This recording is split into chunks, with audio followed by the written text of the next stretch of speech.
Bismillah, alhamdulillahi rabbil alamin. Wassalatu wassalamu ala rasulihil amin.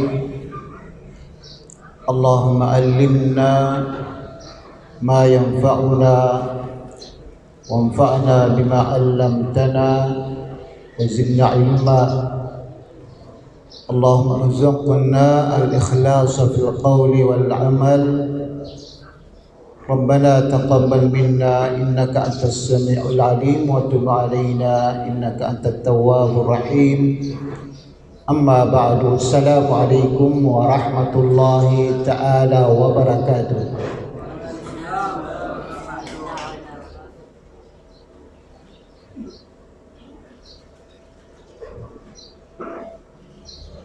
Ilang araw lang ang natitira, darating sa atin ang mabiyayang buwan. Darating sa atin ang buwan na Ramadan, na tayong lahat ay nakakaalam sa dala-dala ng buwan na Ramadan na maraming kabutihan. Isa po ito sa dapat natin ipagpapasalamat sa Allah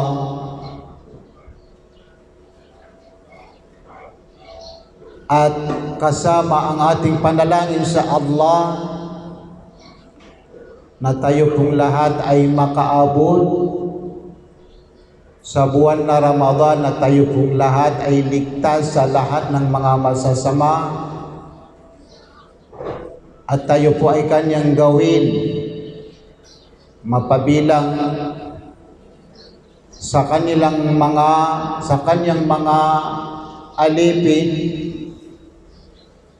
na maabutan nila ang buwan na Ramadan, na sila po ay makakapag-ayuno sa buwan na Ramadan na katanggap-tanggap sa kanila, at sila po ay mapabilang sa mga kanyang mga alipin na makagawa ng mga uring pagsamba sa buwan na Ramadan.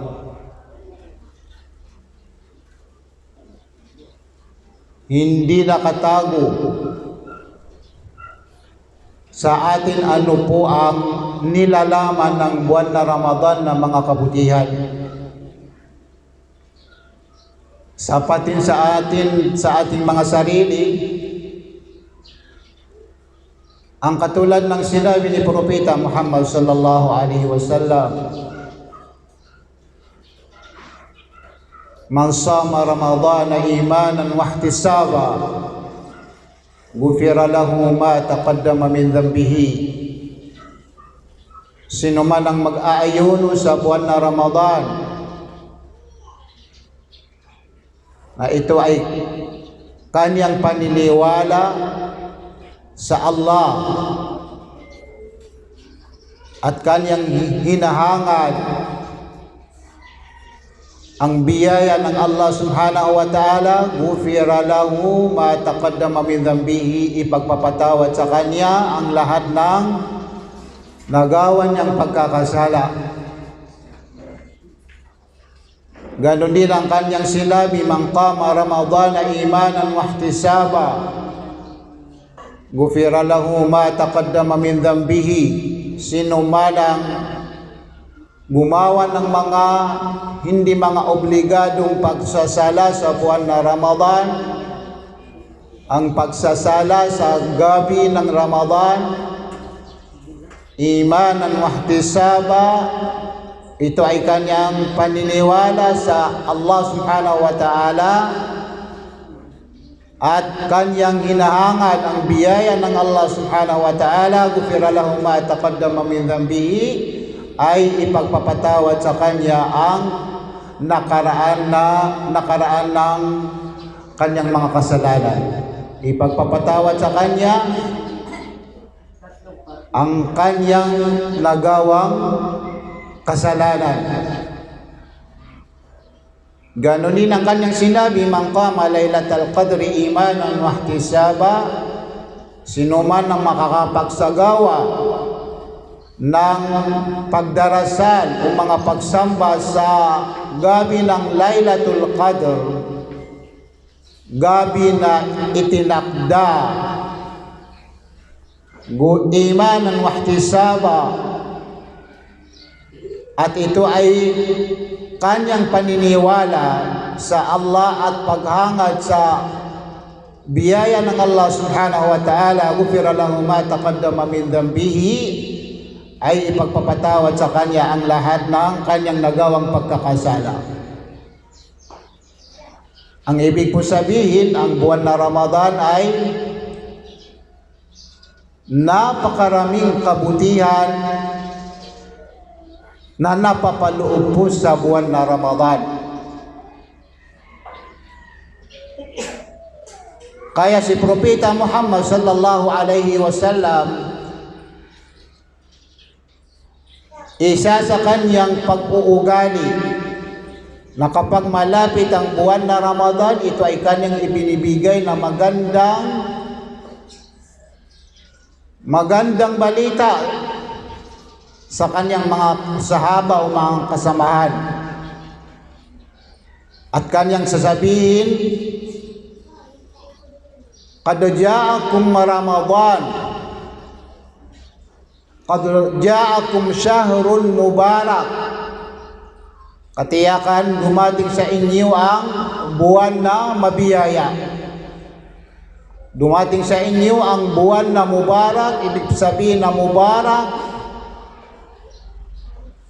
ay punong-punong kabutihan. Kung ganito ang kalagayan, ganito ang kahalagahan ng buwan na Ramadan,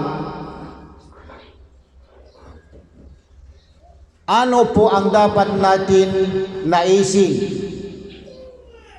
Ano po ang nararapat sa atin? Ang nararapat po sa atin, ang dapat ipanalangin ng bawat isa sa atin ay mapabilang po tayo sa mga alipin ng Allah subhanahu wa ta'ala, na sila po ay makakapakinabang sa anuman na iparating sa atin ng buwan na Ramadan. Mapabilang po tayo sa mga alipin ng Allah, sila po ay makakapag-ayuno ng tamang pag-ayuno sa buwan na Ramadan. Mapabilang po tayo sa mga alipin ng Allah na sila po ay makakapagsagawa ng mga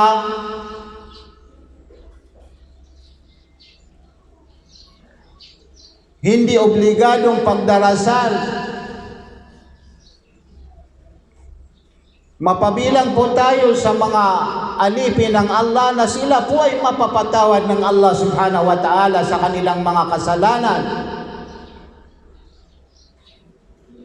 At mapabilang po tayo sa mga alipin ng Allah subhanahu wa ta'ala na sila po ay ilalayo ng Allah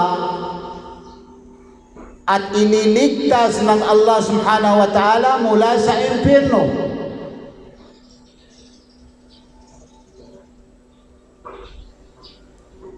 Para po tayo makasigurado ay ang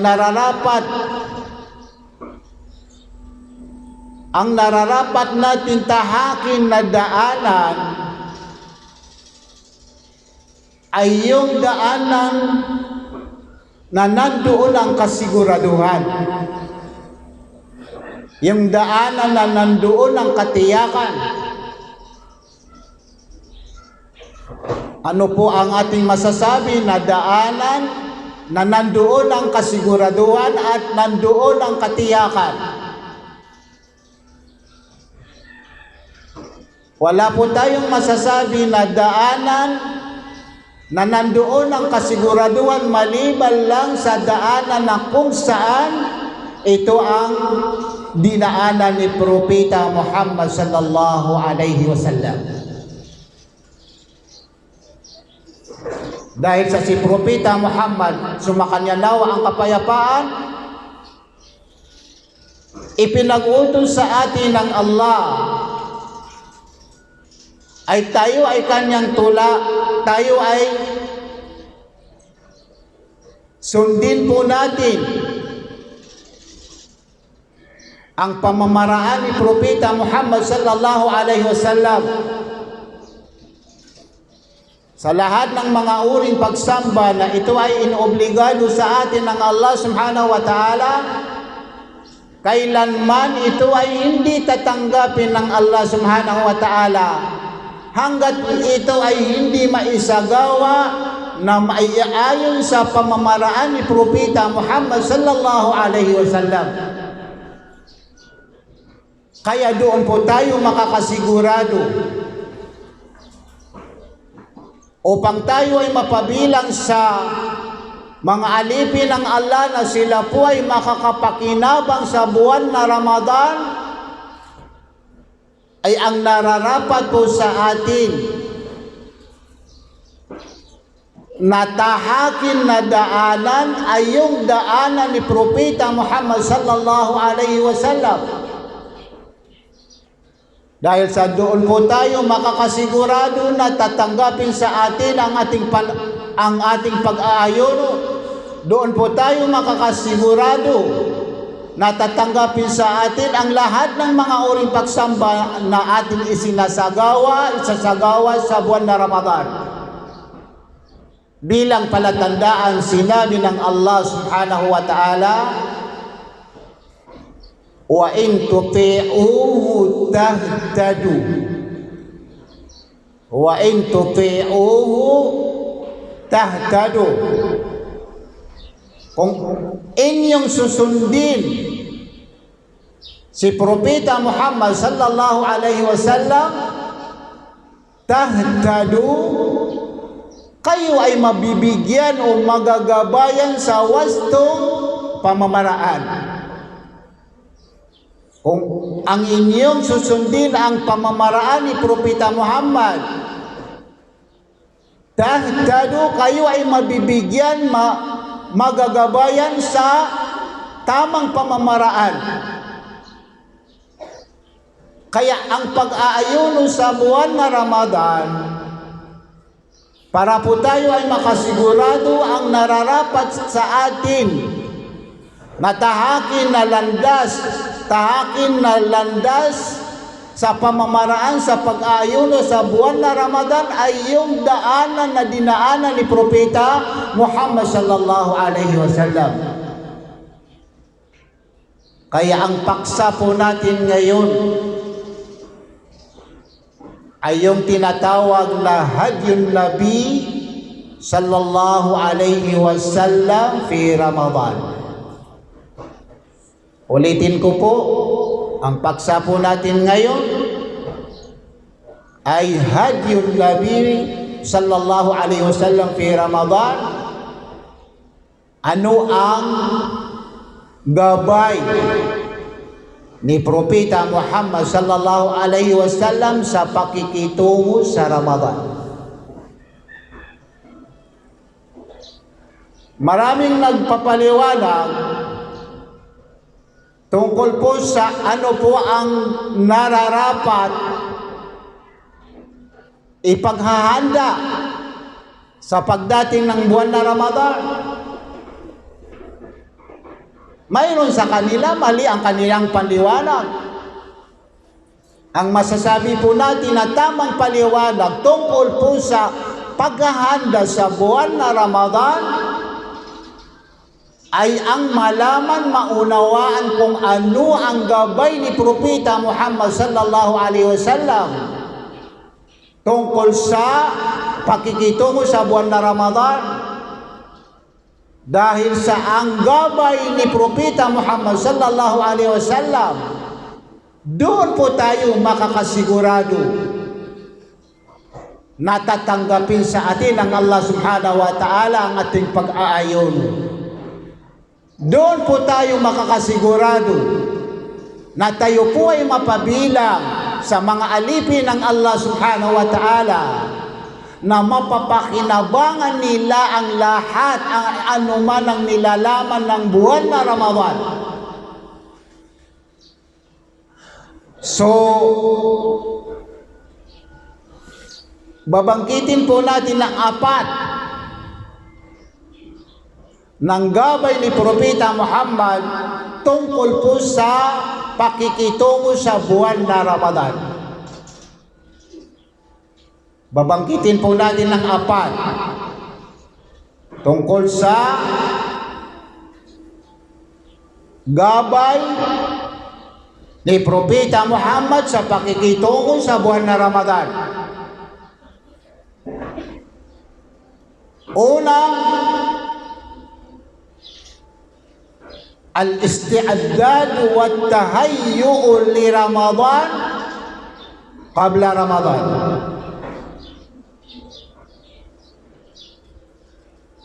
Ito ang gabay ni Propeta Muhammad na dapat natin tularan si Propeta Muhammad sa ganitong pamamaraan.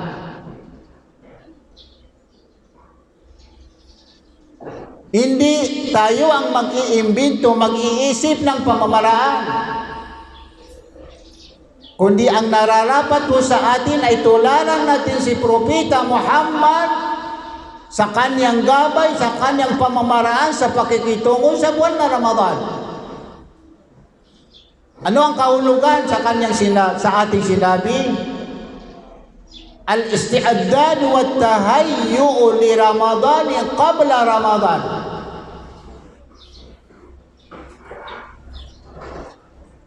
Ano po ang kahulugan?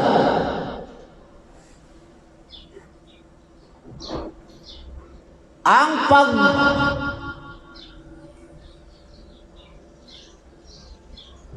isti'dad, paghahanda. Al-isti'dad wa at-tahayyu' ang paghahanda sa sarili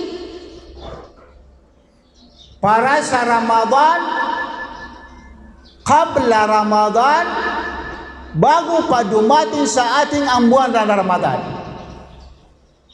Ito ay pamamaraan ni Propeta Muhammad.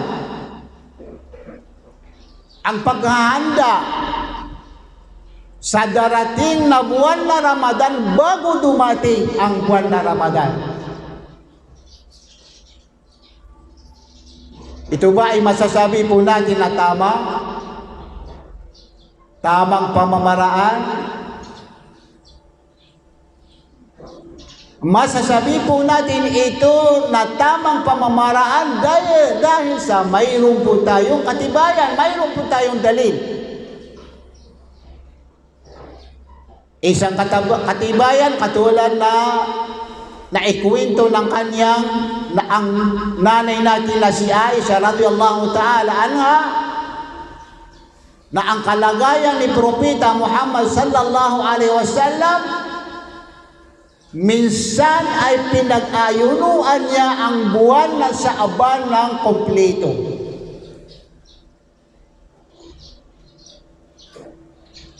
Yung buwan na Sha'ban, matapos ang buwan na Sha'ban, katulad ng buwan natin ngayon, ay ang sunod na buwan ay Ramadan.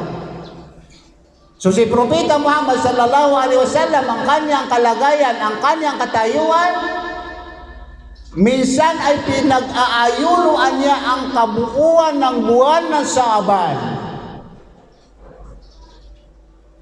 Mayroon pang isang dalil na si Propeta Muhammad sallallahu alaihi wasallam,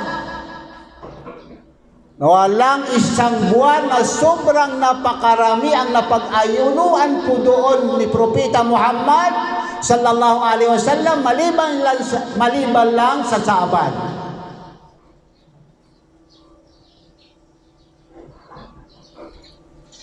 Bakit ganito ang pamamaraan ni Propeta Muhammad? Bilang paghahanda sa darating na buwan na Ramadan. Bilang paghahanda sa darating na buwan na Ramadan. Dahil sa ang taong nakasayanan niya ang pag-aayuno bago dumating ang buwan na Ramadan, kapag dumating ang Ramadan, magiging magaan sa kanya. Hindi siya mahirapan sa pag-aayuno sa buwan na Ramadan. Hindi siya mahirapan sa pag-aayuno sa buwan na Ramadan.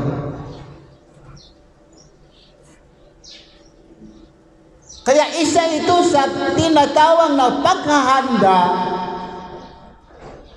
sa darating na buwan na Ramadan.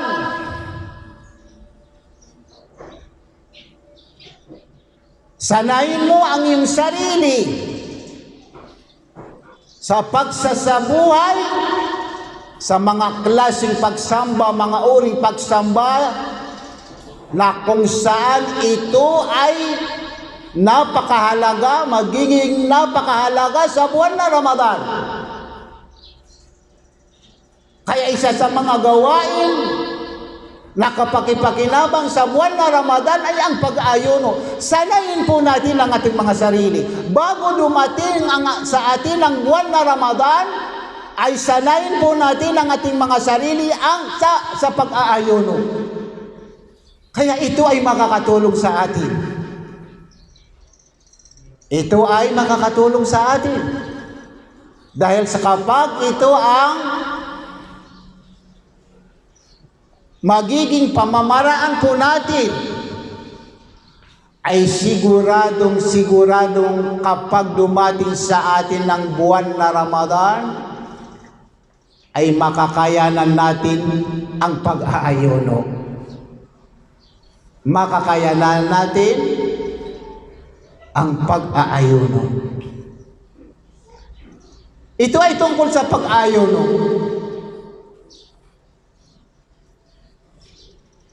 Katulad ng iba pang mga uring pagsamba sa Allah subhanahu wa ta'ala,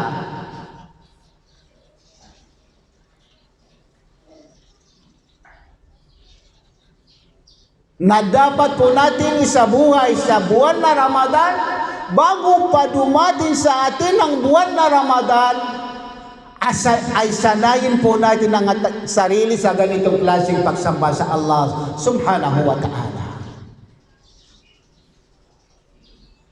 Katulad ng pagbabasa ng Quran. Katulad ng pagbabasa ng Quran. Bilang paghahanda sa buwan na Ramadan, ay bago pa dumating sa atin ang buwan na Ramadan, ay nagsimula po tayo magbasa ng Quran. Para po tayo hindi mahirapan kapag dumating sa atin ang buwan na Ramadan, kabisado po natin yung pagbabasa ng Quran. Ang mahirap yung doon po tayo magsisimula sa pagbabasa ng Quran kapag dumating sa atin ang buwan na Ramadan. Saan ang mas mainam? Ang mas mainam ay bago dumating sa atin ang Ramadan, ay nakabisado po natin yung pagbibigkas o pagbabasa sa Quran. Kaya tinatawag ng buwan na Sha'ban, isa sa itinatawag ng buwan na Sha'ban ay Shahrul Qurra, buwan ng mga taong nagbabasa ng Quran. Dahil sa yung mga sinaunang mga sumasampalataya, ang kanilang pamamaraan, ang kanilang pag-uugali sa buwan ng Sha'ban ay isa sa kanilang pinagsusumikapan, ay pinaparami nila ang pagbabasa ng Quran. Pinaparami nila ang pagbabasa ng Quran. Bakit? Dahil sa ito ay bilang pagkahanda sa darating na buwan na Ramadan, upang sila ay hindi mahirapan sa pagsasagawa ng isang klaseng pagsamba sa Allah subhanahu wa ta'ala ang pagbabasa ng Quran. Ang pagbabasa ng Quran.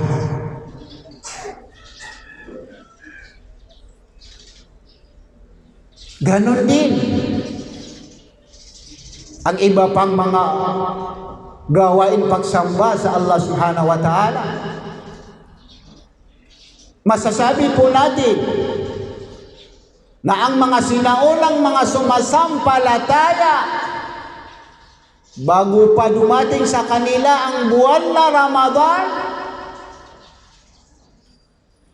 ay pinipigilan nila ang kanilang mga sarili sa lahat ng mga pinagbabawal ng Allah subhanahu wa ta'ala. Bakit? Bilang paghahanda sa darating ng buwan na Ramadan. Bago pa dumating sa kanila ang buwan na Ramadan, pinipigilan nila ang kanilang mga dila, pinipigilan nila ang kanilang mga bibig sa pagsasalita ng mga salitang hindi kinalulugdan ng Allah subhanahu wa ta'ala. Hindi kanais-nais sa Allah subhanahu wa ta'ala. Bakit? Upang masanay sila na kapag dumating sa kanila ang Ramadan ay makayanan nilang pigilan ang kanilang mga bibig sa pagsasalita sa mga salitang hindi kinalulugdan ng Allah subhanahu wa ta'ala.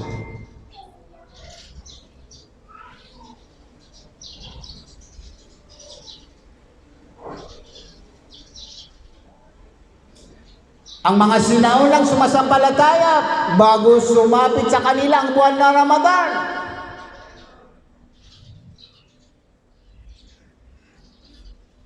ay nilalayuan nila ang mga masasamang pag-uugali.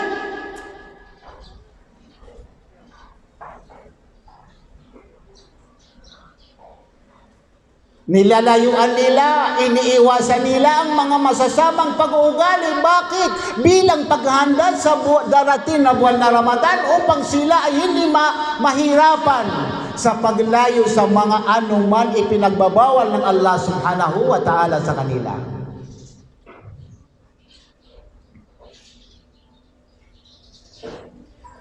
Kaya isa ito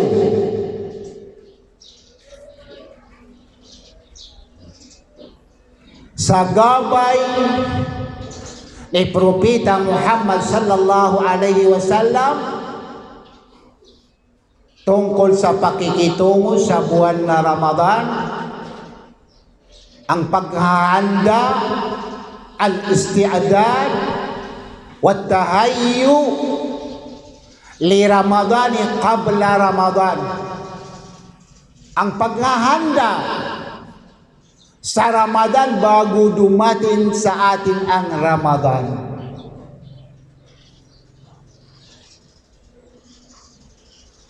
Kabilang po doon yung pagbibigay ng kawanggawa. Yung mga sinaunang sumasampalataya, bago dumating sa kanilang buwan na Ramadan, sinasanay nila ang kanilang sarili sa pagbibigay ng kawanggawa. Bakit? Bilang paghahanda sa darating na buwan na Ramadan, dahil sa kabilang sa mga mahalagang gawain, mga mahalagang pagsamba sa Allah subhanahu wa ta'ala sa buwan na Ramadan ay ang sadaka, ang pagbibigay ng kawanggawa.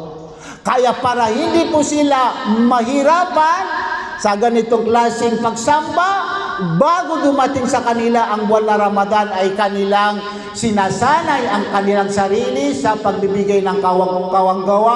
Pinaparami nila ang pagbibigay ng kawanggawa.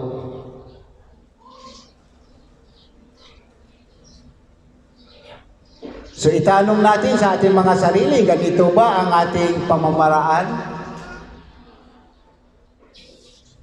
sa paghahanda sa darating na buwan na Ramadan? Nakakalungkot na ang ating mapapansin sa ilan sa mga kapatid, ang kanilang pinoproblema, ang kanilang pinaghahanda. Paano po sila makapag-impact makapaghanda ng masasarap na pagkain. Ang pinag-uusapan ng isang pamilya, ano po ang dapat natin kainin sa buwan na Ramadan? Ano po ang masasarap na pagkain sa darating na buwan na Ramadan? Ito ay salungat sa pamamaraan ni Propeta Muhammad sallallahu alaihi wasallam.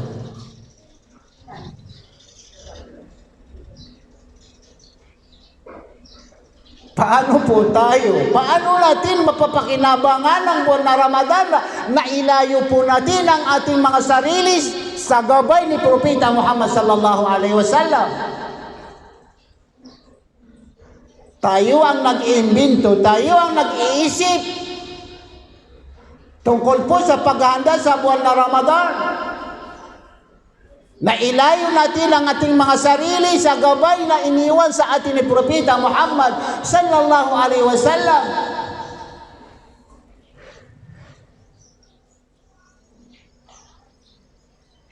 Kaya nakakalungkot kapag lumipas sa atin ang buwan na Ramadan, may mga tao na wala silang napakinabangan sa buwan na Ramadan. Hindi sila napatawad ng Allah subhanahu wa ta'ala. Hindi sila napabilang sa ilalayo ng Allah subhanahu wa ta'ala mula sa impyerno. Bakit? Ang dahilan dahil sa iniwan nila ang pamamaraan ni Propeta Muhammad sallallahu alaihi wasallam sa paghahanda, tungkol sa paghahanda sa Ramadan bago dumating ang Ramadan.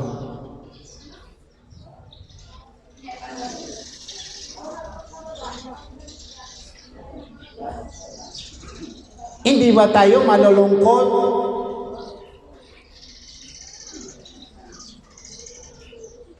Na kapag lumipas, nakalipas sa atin ang buwan na Ramadan, ay hindi po tayo napatawad ng Allah sa lahat ng ating mga pagkakasala? Nakakalungkot. Kung kinalulungkutan po natin na minsan ay mayroong nagbibigay ng napakaliit na halaga, 100, 1,000, na hindi tayo napabilang sa nakakatanggap, ano po kaya kung ang hindi natin matanggap ay yung patawad ng Allah subhanahu wa ta'ala? Welcome po mga kapatid. Welcome po. I-welcome po natin ang ating mga kapatid.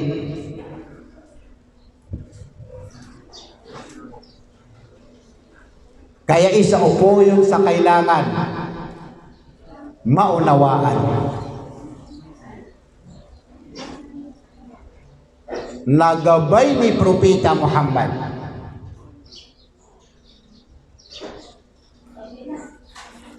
Pangalawa,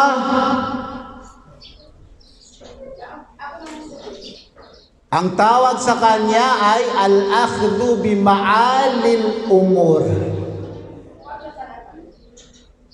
Ang pamamaraan ni Propeta Muhammad, kapag dumating ang buwan na Ramadan, ay ang kanyang pinapangawakan yung mataas na antas sa isang uring pagsamba sa Allah subhanahu wa ta'ala. Bakit? Dahil sa ito ay pagkakataon. Dahil sa ito ay napakagandang pagkakataon. Buwan na Ramadan. Buwan na katanggap kung saan ay tatanggapin sa atin ang mga uring pagsamba sa atin ng Allah subhanahu wa ta'ala para sa Allah. Kung saan tatanggapin sa atin ang ating mga panalangin sa Allah subhanahu wa ta'ala, at ang nararapat sa atin ay ang ating pangawakan yung pinakamataas na antas ng isang uring pagsamba.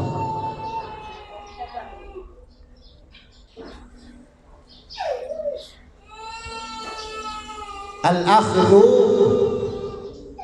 bima'ali al-umur. Ito ba ay tama? Masasabi po natin na ito ay tama. Bakit? May katibayan po tayo. May dalil po tayo. Ano po ang ating katibayan? ang kalagayan, katayuan ni Propeta Muhammad sa buwan na Ramadan, minsan ay pinagsasama niya yung 2 araw, 3 araw, hindi siya nag-iiftar. Gaano kataas ang level ni Propeta Muhammad sa pag-aayuno sa buwan na Ramadan, dahil sa sinasamantala ni Propeta Muhammad ang kahalagahan ng buwan na Ramadan, na ang nararapat pangawakan ng isang tao yung pinakamataas na antas.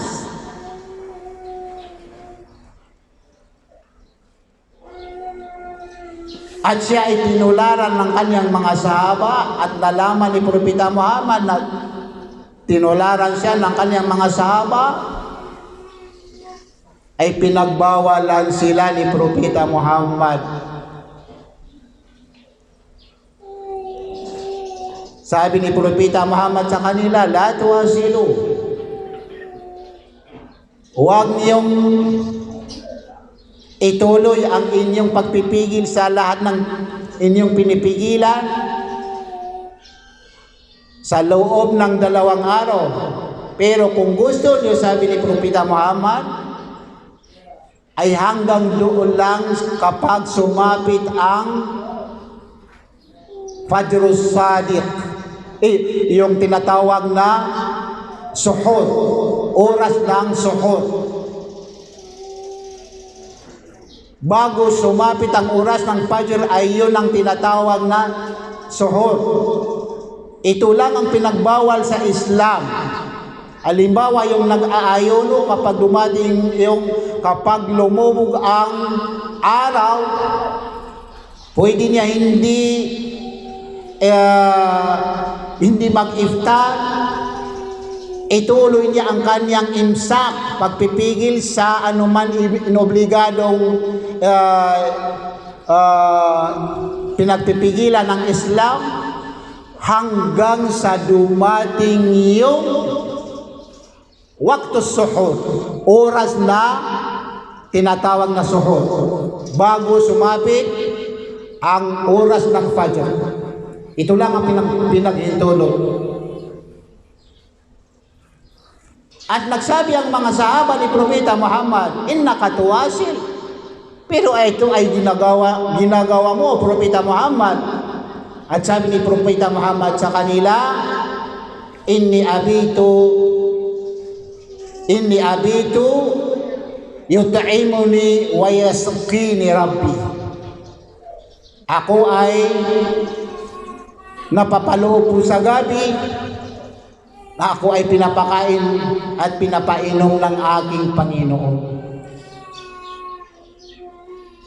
Ito ay bilang tanda sa ganitong pamamaraan na gabay ni Propeta Muhammad tungkol sa pag-ayuno sa buwan na Ramadan. Ang nararapat po sa atin, al-akhdhu bima'alil umur, ang ating pangawakan ay yung pinakamataas na antas, level sa pagsasagawa sa isang uri pagsamba sa Allah subhanahu wa ta'ala.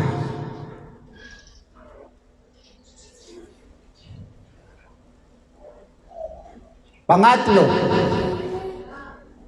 ano po ang pangatlo? Nagabay ni Propeta Muhammad sa buwan na Ramadan, sa pakikitungo sa buwan na Ramadan,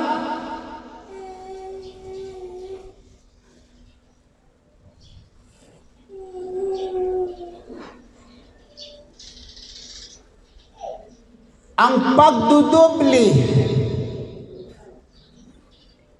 mudha'afatul amalul hasan fi Ramadan.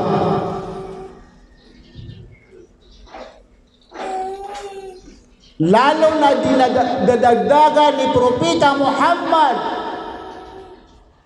ang kanyang pagsasagawa sa mga uring pagsamba sa Ramadan. Lalo na dadagdagan ni Propeta Muhammad ang pagdagdag sa pagsasagawa ng mga uring pagsamba sa Allah subhanahu wa ta'ala sa Ramadan. Ito ba ay ating masasabi na tamang pamamaraan? Masasabi po natin na ito ay tamang pamamaraan dahil sa mismo ito ang pamamaraan ni Propeta Muhammad sallallahu alaihi wasallam.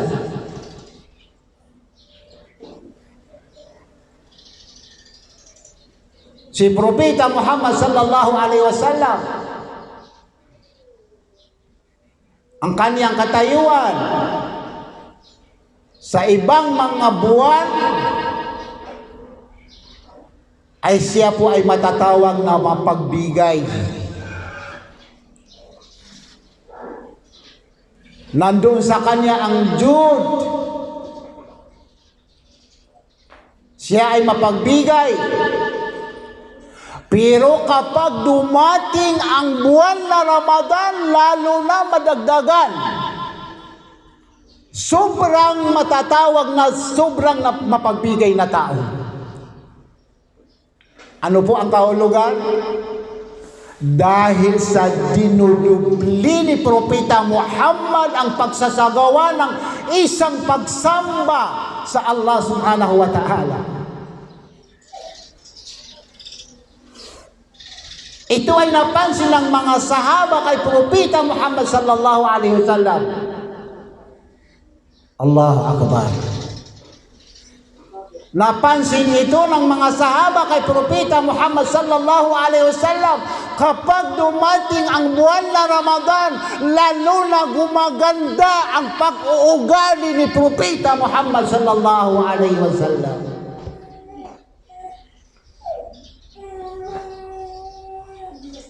Ganito ang dapat mangyayari. Ganitong ang dapat maunawaan ng isang mag-aayuno na pagsusumikapan niya ang pagsasagawa na kahit anong uling pagsamba sa Allah subhanahu wa ta'ala. Ang pag-uugali ng magandang pag-uugali, dapat po natin ito i-improve sa buwan na Ramadan. Kung ikaw ay mapagbigay sa ibang mga buwan, darating sa iyo ang buwan na Ramadan, ang dapat mong gawin, ikaw ay matatawag ng sobrang mapagbigay na tao. Kung ikaw ay matiisin sa buwan sa ibang mga buwan, darating sa iyo ang buwan na Ramadan, ang nararapat sa iyo, ikaw ay matatawag na sobrang matiisin. Kung ikaw ay matulungin sa ibang buwan, darating sa atin ang buwan na Ramadan, ang itatawag sa atin sobrang matulungin sa kapwa-tao. Ganito ba ang pag-uunawa ng karamihan? O baka hanggang doon lang sila sa ang kanilang pinoproblema? Ano po ang makakain natin na masasarap na pagkain sa buwan na Ramadan? Ano po ang ating maisusuot na magandang kasuotan sa buwan na Ramadan? Salungat ito sa gabay ni Propeta Muhammad. Hindi natin masisisi ang ating Panginoon dahil sa siya ang nagsabi, "Wa in tuti'uhu tahtadu." Kung kayo ay sundin niyo ang pamamaraan ni Propeta Muhammad, kayo ay kanyang mabibigyan ng tamang gabay, wastong landas sa kahit anong klaseng pagsamba sa Allah subhanahu wa ta'ala. Kasama po dito ang pag-ayuno sa buwan na Ramadan.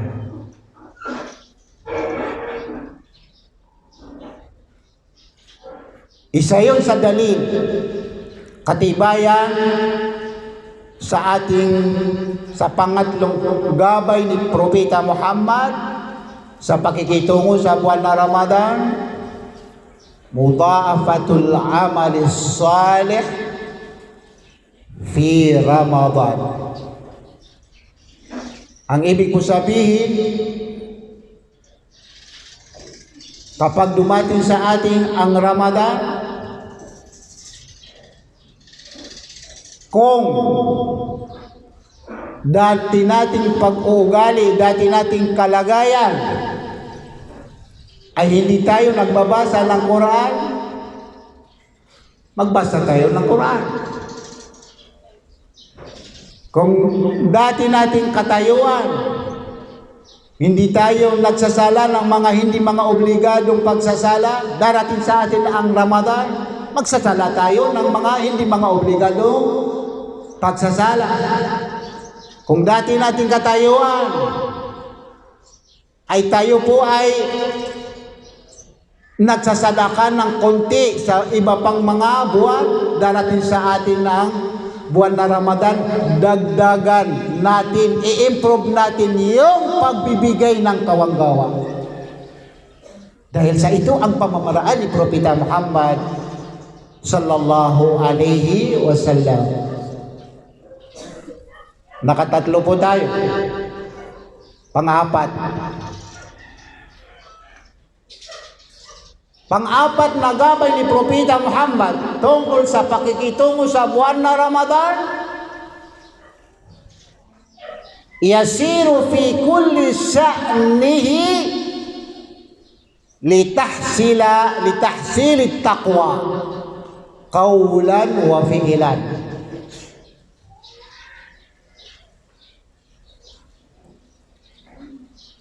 Siya ay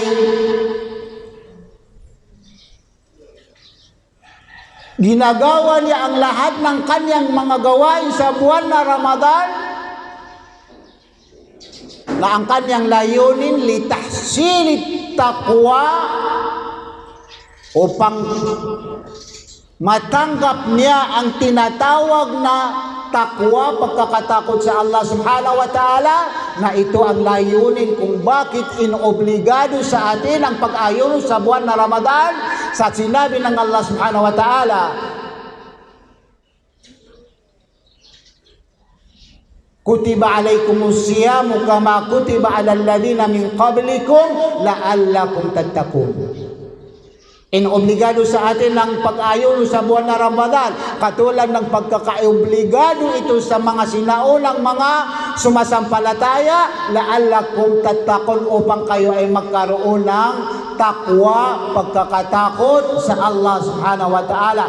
Kaya ang pamamaraan ni Propeta Muhammad, bawat kilos niya, bawat galaw niya, bawat gawain niya, bawat salita niya, bawat pag-uugali niya, ang kanyang hinahangad ay siya po ay magkakaroon ng takwa sa Allah subhanahu wa ta'ala. Ito ang dapat.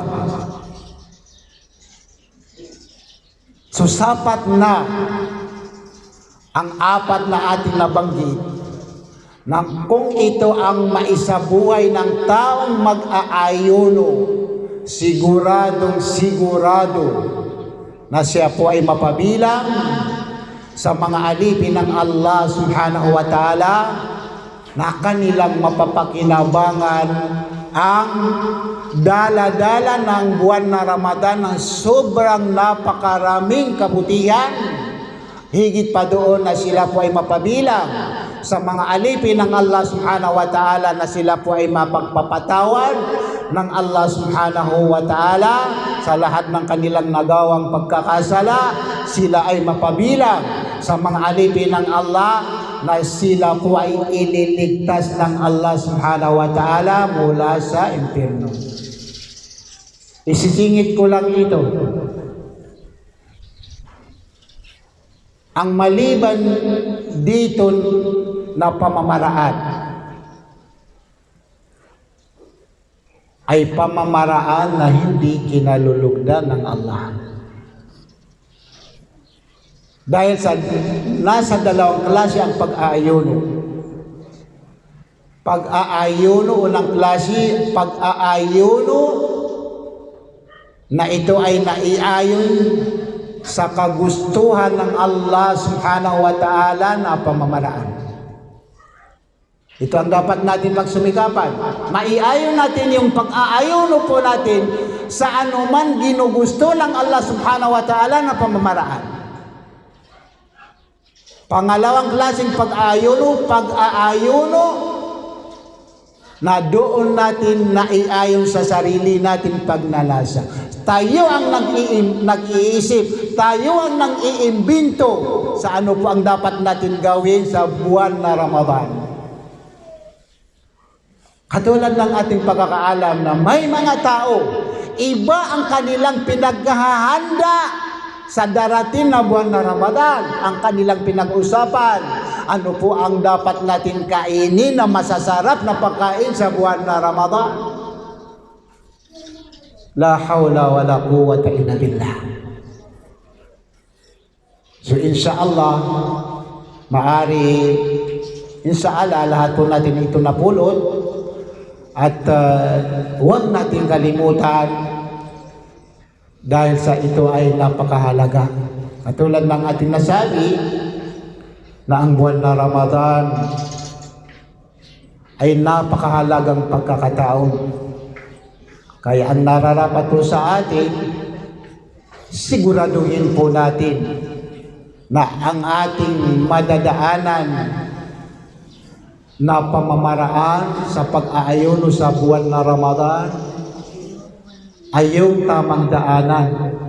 Wala po tayong masasabi na tamang daanan sa pamamaraan sa pag-aayono sa buwan na Ramadan maliban lang sa pamamaraan daanan na kung saan dinaanan ni Propeta Muhammad sallallahu alaihi wasallam, dahil sa sinabi ng Allah, wa in tuti'uhu tahtadu, kung ang inyong sundin si Propeta Muhammad, tahtadu, kayo ay mabibigyan ng wastong gabay, wastong pamamaraan sa lahat ng mga uring pagsamba na nais niyong isabuhay. Hanggang dito lang ang ating pagpapaliwanag. Jazakumullahu khairan wa akhiru da'wana alhamdulillahi rabbil alamin. Assalamualaikum warahmatullahi ta'ala wabarakatuh.